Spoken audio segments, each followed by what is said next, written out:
Jack's Recast Book Number 40, Eve of the Emperor Penguin by Mary Pope Osborne. Chapter 2, Lots of Ice. Welcome to Antarctica, said Annie. Jack and Anne were bounded in the cold weather gear. They both wore snow pants, gloves, boots with spikes, and thick red parkas with hoods. Goggles covered their eyes, and wool masks covered their mouths and noses. A hiker's backpack had replaced Jack's own pack. Jack felt flat but older dear.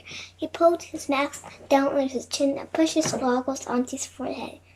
Anne did the same. Their breeze made clouds of mist in the freezing air.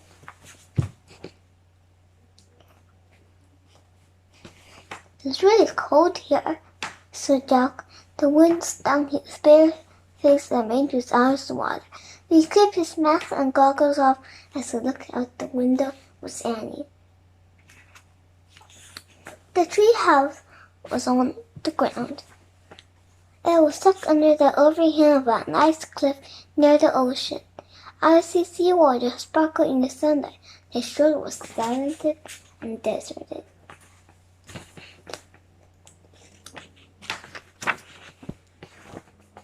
"It looks totally empty out there," said Jack. "I still don't get it. How do we find the cave of ancient crab here? No king or queen ever ruled Antarctica. In fact, no people ever lived here at all until explorers came in recent times. Let's get started to try to figure it all out," said Annie. "Not so fast," said Jack. He put on his glove and opened the research book to the first chapter. He read aloud. "The continent of Antarctica is the coldest, driest, and windiest place on Earth. Larger in area than the United States, it has a land filled with ice cliffs, icebergs, ice sheets, ice shelves. Okay, lots of ice," said Anne. "Got it, let's go." In a minute, Jack kept reading. "But Antarctica was not always a land of ice. Eons ago, it was a part of supercontinent scientists have named Gondwana. It has forests, flowers, and many animals, including dinosaurs, but no people ever lived there." "See," said Jack. "No kings, no queens, no crowns." "Yep, let's go," said Annie, but Jack kept reading. "Over millions of years, Antarctica broke off from Gondwana and drifted south." "Okay, I'm drifting now myself, Jack," said Annie. "Bye!" She climbed out the window and disappeared from the treehouse. Jack looked back at the book, but before she could read farther, he heard Annie Whipple's laughter. "Oh, wow, Jack, come look!" she asked. "What is it?" said Jack, closing his book. "You won't believe this," said Annie. "You have to come see." Jack put his glove back on and pulled on his backpack. He folded the paper with Smoker's ram and put in his pocket. Then, clutching the research book, he climbed out of the window. Jack followed the sound of Annie's laughter beyond the treehouse. On the Florida seashore, there was a group of penguins, grown up and babies. The grown-up had orange streaks on their cheeks, puffy white chests, and black quills. They held straight by their sides.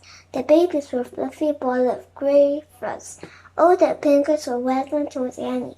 They rocked from side to side, talking funny little steps. Jack burst out laughing. The big penguin looked like a canoe of little man in a black suit. The group sat in front of Annie and squawked at her. "Hi, guys," said Annie. "Glad to meet you." The penguin stared back at her with friendly curiosity. "They're so cool," said Jack. He opened the book and read a picture that looked like a group of penguins around Annie. He read, "Emperor penguins are called the tallest and heaviest of the penguin species and are also the most Asian. Over 3 feet tall, grown penguins can weigh up to 90 pounds. Researchers see that penguins' closest ancestors lived 40 million years ago." 40 million years, said Jack. "So what time have we gone back to? A million years ago? 1,000 years ago?" "I don't know," said Annie, "but I'm taking a picture of them for my family project. They look like a little family, don't they?" She pulled her camera out of her pocket and aimed it at the penguin. "Smile, everyone." As Annie took a picture, a shadow moved over the ice. The penguins squawked loudly and clustered together. Jack and Annie looked up. The shadow belonged to a giant bird circling above them. The bird was brownish-gray, had a long beak. It lit and the air cried, "What is that?" Annie asked with alarm. "I'll look it up," said Jack. He flipped through the pages of the book to find a photo. "Here," he read quickly. "Giant bird turtles are the best of Antarctica. They eat dead birds and animals. Sometimes they even attack young seals and penguins." "Oh no!" cried Annie. Jack looked up. The petrel was diving toward the penguins. It hit the smallest one with its wing and swooped back into the air. The penguin squawked and waddled away from the group. The petrel spread its wide wings and dove again. "No!" Annie cried. The petrel swooped away but circled back towards them. Jack dropped the book and scooped up a handful of snow to make a snowball. Before he could throw it, the petrel attacked again. Jack leapt towards the small penguin. He fell on his knees and threw his arm around the fluffy little body. Annie charged at the petrel. "Go! Get out of here!" she yelled, waving her arms. The petrel cowered, then rose high into the sky and disappeared over the ice cliff. Jack let go of the small penguin and stood up. The penguin peeped and wagged his head at Jack. Jack laughed. "You're welcome," he said. "Now go back to your family. Go." He shooed the penguin back to the group. "All of you guys back in the water now. You'll be safer there. Go, go." The penguins squawked and flapped their wings as if saying goodbye. Then they waddled across the icy shore, taking quick, tiny steps towards the sea. One after another, they dove between cracks in the ice until they all disappeared. "Bye, guys," said Annie. "Honk! What's that?" said Jack. "Honk! It sounds like some kind of horn," said Annie. "That's weird," said Jack. "It's coming from over there," said Annie. Jack picked up their book and followed Annie up the side of an icy slope to measure spikes. On his boot dug into the ice and kept him from slipping.